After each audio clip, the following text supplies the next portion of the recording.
Hello and welcome back to the channel as I'm trying another format video. Yeah, so when I'm not traveling, you'll see more videos like this where I talk about planning, points, miles, travel credit cards, things like that. And this video is if you aren't using travel credit cards already, then you really should be.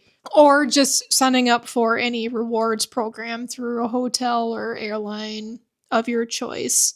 I am not the expert. This is kind of just if you're kind of new to the game, like ish I am, or if you just kind of want more information. If you're thinking about, if you're not, thinking about any type of travel credit cards or points and miles, this is kind of what that video is for. What I've learned from either personal experience of any cards or programs that I like and used, or anyone that I have, looked into that are more experienced and travel a lot more than I do, what they use, what works for them. So hopefully this video will be beneficial to you if you're new and just want to just, jump into the travel credit card game.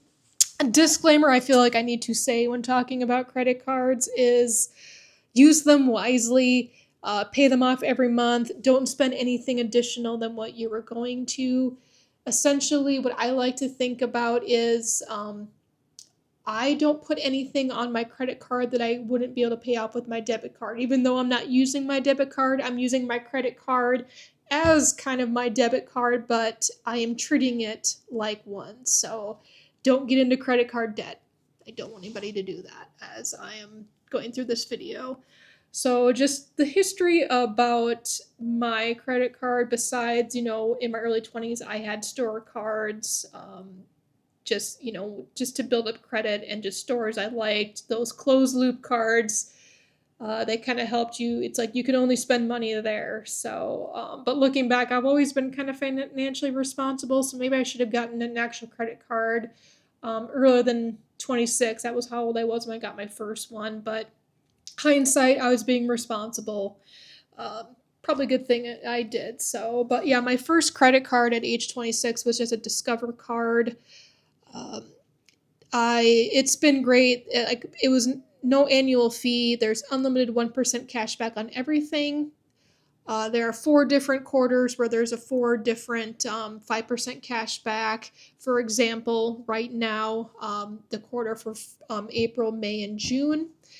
If you spend money at restaurants or home improvement stores, you get 5% cash back. Every year, the quarters kind of change, but they always do like Amazon, Target, Walmart, October, November, December for the holidays. But one of the quarters will always be gas and gas stations, or several different things. So I use that. I still do. I'm probably emotionally invested in my Discover card. I don't think I will ever get rid of it. It's been great.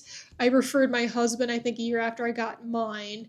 At that time, the refer a friend was $50. We each got $50, and now it's $100. So if you have a Discover card and refer a friend, it's you each get $100. So Discover's not paying me to say this. I'm just saying if you're thinking about getting one, like let me know so we each can get $100. So, but don't do what me and my husband did. So kind of looking back, we each had our personal Discover card, and we never really had a credit card for like our joint stuff. We traveled up until 2024. We would use either our debit card for our joint account or our personal Discover cards. Like, don't do that. I'm thinking we took 2 international trips, big ones. We went on our honeymoon in 2015, and we went to Germany in 2018 to visit family.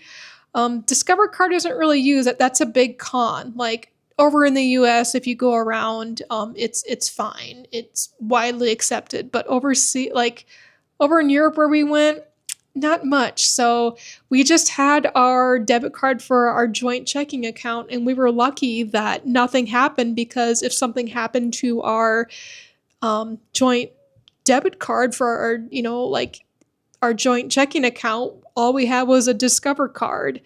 Um, unlike if a credit card gets hacked or stolen, you call the company and, that person only has access to your line of credit, whereas a debit card, they have access to all of your money. So yeah, like the debit card we used to pull money out, but now I'm glad that we have at least a couple of credit cards between us. So like I said, if even if it doesn't get stolen or hacked, if one's about to expire and you can't get it in time before you're traveling, always have more than one. And also, if we just waited for so long, like we could have earned points and miles from anytime we traveling or not. All of your bills, like that utilities, anything you buy during the month, can accumulate miles on credit card or cash back if you want to go that route. Or like anytime we were like dining or like gas, like some of those are like 3 times your miles. So we miss out on so much, but hindsight's 2020. So, but we got a Capital One Venture X in 2024. Because when I was looking at them, so one big thing I forgot to add. So I won't get a credit card unless I can hit the sign-on bonus, which I kind of like, yeah, when you think about getting a credit card, if you're looking at especially one that has an annual fee, some of them are higher than others. It just depends on, if you're going to go to a card that has no annual fee, that's great to start on. Or some that have high annual fees. Yeah, they're high, but you get a lot. But there are some premium travel credit cards. When I was looking at that Venture X, I probably should make another video on why I chose the Venture X. But all the credit cards that I got over the past couple of years, I got them because I was able to hit the sign-on bonus. I have, besides the Venture X that we have for our joint account, last year I got a World of Hyatt credit card for me, and then I also got a IHG Traveler credit card. The Hyatt has an annual fee, the IHG does not. That's another video too of why I chose the Traveler over the Premier card. But yeah, each of those cards I hit sign-on bonus on all of them. So yeah, besides the sign-on bonus, I earn points every month, miles through that credit card. It's great. Chase though, like I said, the Venture X is through Capital One.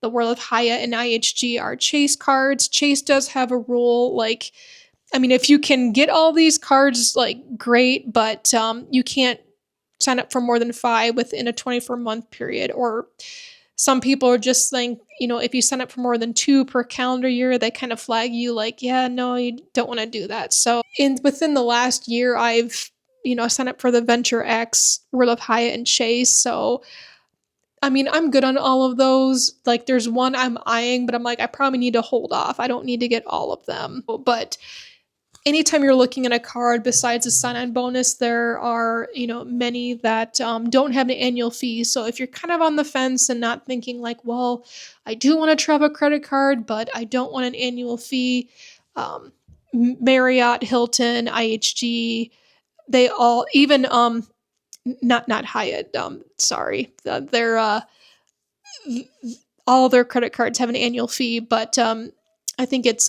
Choice Hotels, that budget family friendly chain. They have a credit card that doesn't have any annual fee and one that does. So any airline that you're thinking about, you have loyalty with, or hotel chains, they all have credit cards that don't have an annual fee and some that do. So if you want to start up that way, you can have one for a couple of years before you maybe move up to one that does, where, I mean, that annual fee, I mean, you're paying more, but you're getting more back from the card with it too. But yeah, just make sure you stick within Chase's 524 rule. And but yeah, if you're thinking about any of those, Venture X, Discover card, IHG, World of Hyatt. I don't know if World of Hyatt has a refer a friend program, but everyone else card I mentioned does. They're not paying me. Just reach out, because especially people, my friends that do watch these videos, some of you, feel free to reach out to me if you're thinking about those cards, and we can refer each other and get miles that way. If you don't know me, please reach out. We can refer each other and get miles that way. I have been eyeing The Marriott card, I'm not sure if I will get that quite yet. They do kind of have a good promo going on for it right now, but I might have to miss that until next year. The Marriott Bonvoy Boundless card is one I'm eyeing. So if you have that, let me know if you like it or if you want to refer me. But that is it for the video. Please let me know if you have any questions or comments, any credit cards that you like, any loyalty programs that you like as well. This is just a general kind of intro video to travel credit cards, points, miles. I do need to make more videos specifically on certain cards themselves. This is just a broad view. I could go on forever about each individual one, but there will be more videos for that. So hopefully I will see you on the next one.